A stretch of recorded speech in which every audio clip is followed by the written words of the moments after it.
Cassie sits surrounded by the boisterous noise of a massive Italian family dinner, but she views the room through the eyes of a profiler.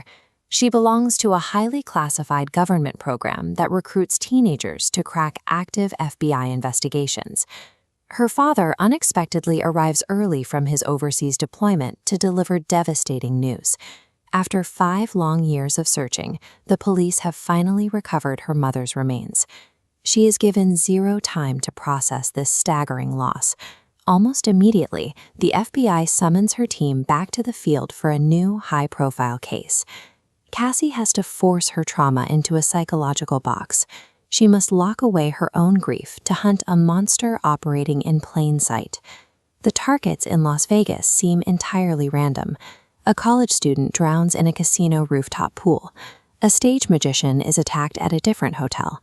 A poker player is shot on the casino floor. Serial killers usually stick to a specific signature or a preferred weapon.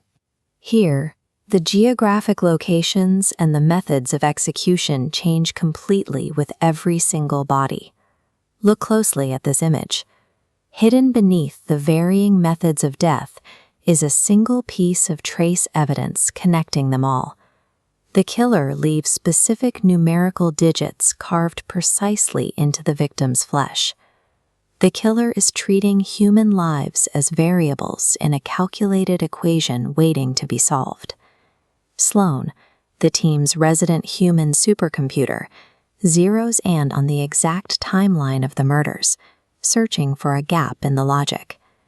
This calendar isolates the precise days the bodies dropped: January 1st, 2nd, 3rd, and 5th, 1-1, 1-2, 1-3, 1-5. Every number adds to the previous one to generate the next. It's the Fibonacci sequence, matching the exact numbers branded onto the victim's wrists. The suspect is a perfectionist bound by rigid mathematical law. They only execute targets when the algorithmic sequence permits it. To catch them, the profilers must stop reacting to bodies and start predicting the math. A killer this methodical rarely starts out of nowhere. The FBI team runs a search through national cold cases to find older strings of murders matching these exact parameters. This graphic maps out a terrifying historical pattern. There is a strict sequence of 7 execution methods: impaled, strangled, knifed, beaten, poisoned, drowned, and burned alive, happening in an unvarying loop. The cycle repeats every 21 years, stretching back over 60 years across multiple generations. This timeline exceeds the career length of any single serial killer. The generational perfection points to an entrenched, multi-member murder legacy, a cult known as Nightshade. The team is no longer hunting an isolated suspect. They are unearthing an invisible murder dynasty. The team builds a psychological profile of the current active killer, a man named Bo Donovan, by digging into the trauma of his early childhood. At just 6 years old, the cult deemed Bo unsuitable for their needs. They abandoned him in the middle of a harsh desert to die. Bo operates as a desperate mimic.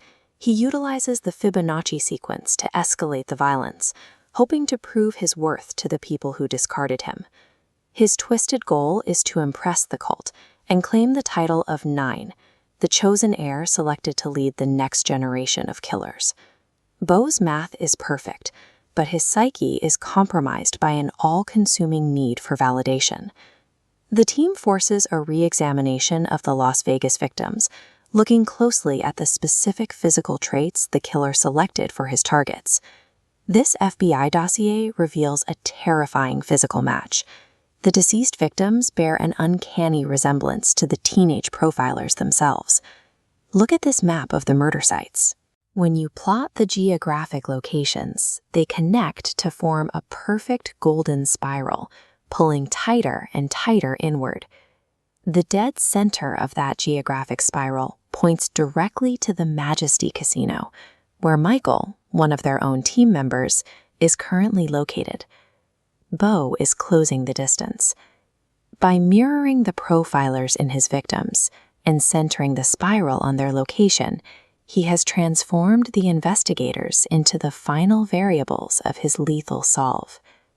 The team uses their profiling skills to outsmart the pattern. They exploit Beau's psychological need for validation, spring a trap, and finally capture him. Stopping Beau offers little comfort. He was merely a pawn who failed his audition for the true masters.